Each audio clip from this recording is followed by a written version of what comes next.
Salut à tous, c'est la psychiatre Zinzin. Ce soir, je voulais vous parler des râleurs. Râler est-il bon pour la santé? Eh bien, c'est ce qu'on croit souvent. Mais en fait, pas du tout. En fait, râler, c'est une habitude de l'esprit et c'est souvent culturel.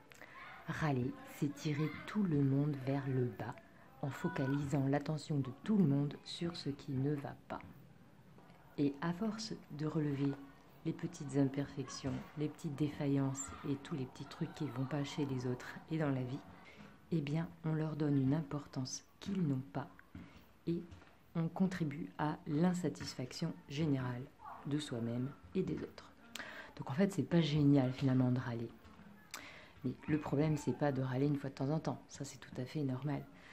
Le problème, c'est la râlerie répétitive qui peut induire dans l'entourage du râleur comme une sensation de harcèlement.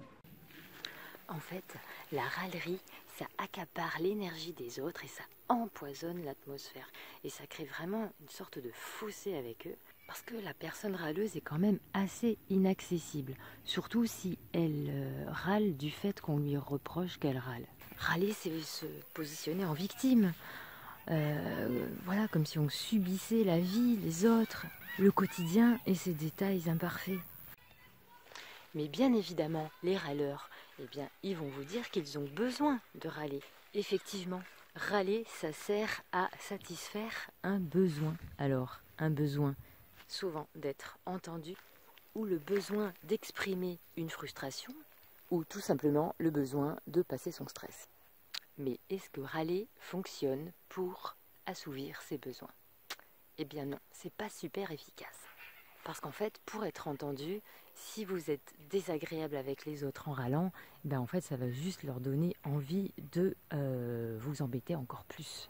Ben oui, parce que en fait, votre entourage, ça l'emmerde que vous râliez. Parce que ça change complètement le vécu d'une situation.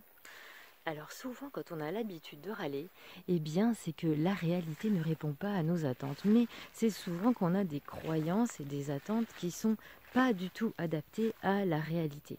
Si vous vous attendiez à ce qu'il n'y ait pas d'embouteillage ce jour-ci, alors qu'on est un samedi en plein été, bon, bah, vous vous êtes sûrement un petit peu planté. Comment apprendre à moins râler?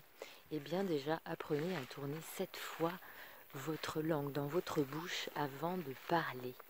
Essayez de focaliser votre attention sur le positif et les ressources que vous avez.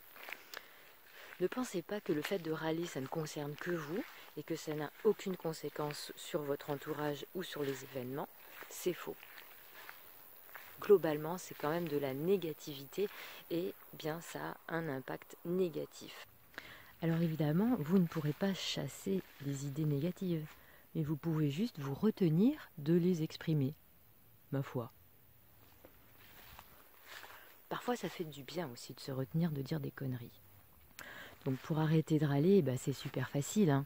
Il suffit de prendre du recul, de lâcher prise et de refocaliser son esprit sur les choses positives, c'est-à-dire environ quelques séances de thérapie cognitive et comportementale. Essayez d'être créatif et de trouver les bons mots, le bon ton pour exprimer vos besoins d'être entendu, vos besoins de compassion. Et si c'est juste un besoin de passer vos nerfs, eh bien trouvez un autre moyen parce qu'il y en a plein, des moyens de passer ses nerfs. Voilà, j'espère que ces petits mots vous auront inspiré. Allez, bonne nuit les râleurs.